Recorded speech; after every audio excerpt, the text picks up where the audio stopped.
Sabe, o que é exatamente um processo jurídico? Parece até uma pergunta simples, mas a resposta, olha, mudou, e muito ao longo do tempo. Aqui, a gente vai dar uma olhada em como essa ideia evoluiu, como ela saiu de uma simples briga entre duas pessoas para se tornar algo muito mais complexo, uma coisa pública.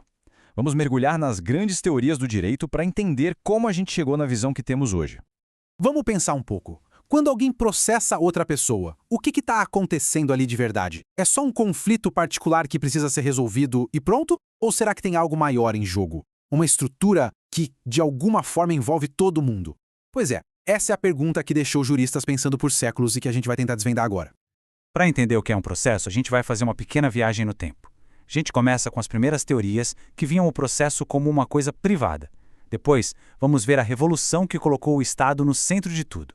Aí, vamos entender como o diálogo virou a peça-chave. E, finalmente, a gente chega numa definição moderna que junta todas essas ideias.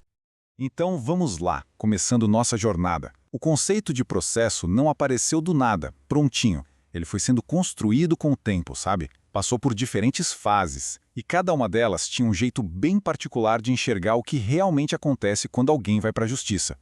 Bom, nossa primeira parada é na fase que a gente chama de privatista.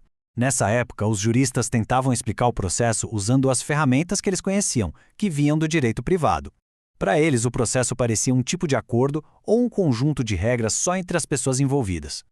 A primeiríssima tentativa de explicar o processo foi também a mais simples: enxergar ele só como um procedimento. Pensa numa receita de bolo, sabe? O foco era todo nos passos, na ordem das ações. Ninguém se perguntava muito sobre a natureza dos ingredientes ou por que a receita funcionava. Era só um como fazer, um caminho a ser seguido e ponto final.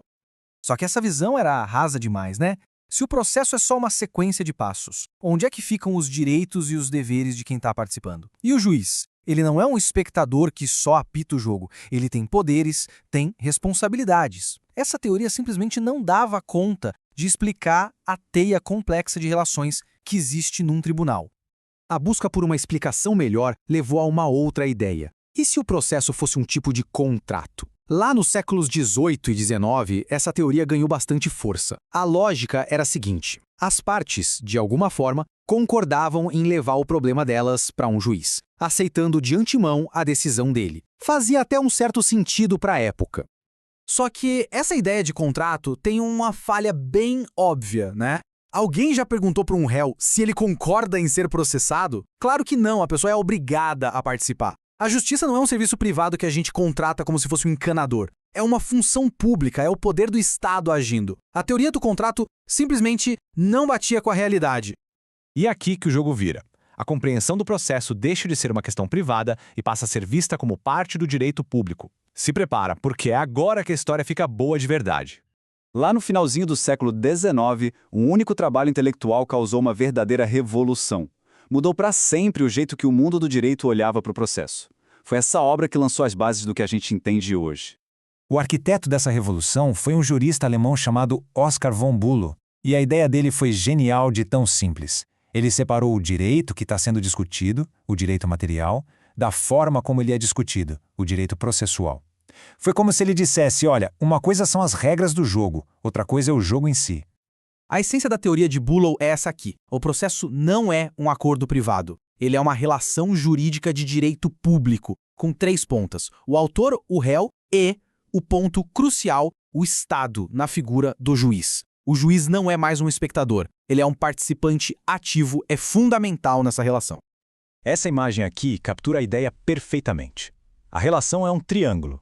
Lá no topo está o juiz. E ele não é um árbitro passivo, ele é um sujeito ativo, com direitos e deveres, conectando as duas partes. É o desenho da grande virada para uma visão pública do processo. A teoria do Bülow foi sem dúvida um divisor de águas, mas a evolução não parou por ali não. Pensadores mais recentes olharam para essa estrutura triangular e se perguntaram, ok, a gente sabe quem participa, mas como eles participam?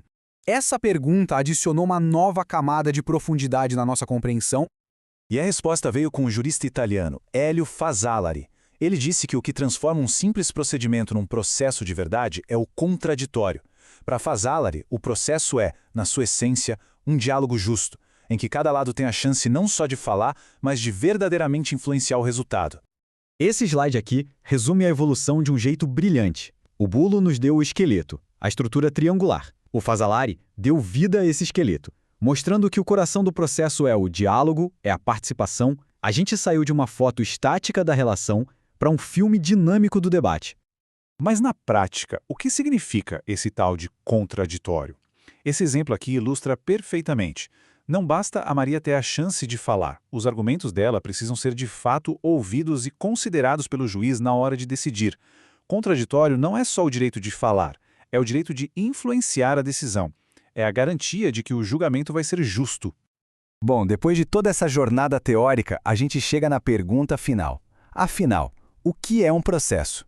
A resposta de hoje é uma síntese, uma combinação das melhores ideias que a gente viu até agora. A definição moderna é como montar um quebra-cabeça. A gente pega a ideia de que o processo é um procedimento, uma sequência de atos. A gente adiciona a estrutura triangular do bulo, a relação jurídica pública. E, por fim, a gente dá vida a isso tudo com a alma do processo, o contraditório do Fasalari. Juntas, essas peças formam o nosso entendimento atual. Essa tabela amarra toda a nossa jornada de um jeito bem conciso. Da simples ordem do procedimento, passando pela ideia de um acordo, a gente chega na revolução, que botou o Estado no centro, e, finalmente, na importância fundamental do diálogo. Cada teoria, mesmo as que foram superadas, deixou uma contribuição valiosa para esse quebra-cabeça. Então, para responder a nossa pergunta lá do início, um processo não é uma simples briga. A melhor analogia, talvez, seja a de um jogo de xadrez. A gente tem as regras, que é o procedimento, temos os jogadores e o árbitro formando a relação jurídica, e o mais importante, o jogo acontece com lances e contra-lances, num diálogo constante, sempre buscando um resultado justo. E a gente termina com uma reflexão. Se o processo moderno é um diálogo, o grande desafio é como a gente pode garantir que todas as vozes sejam não apenas ouvidas, mas que elas tenham o poder real de influenciar a decisão.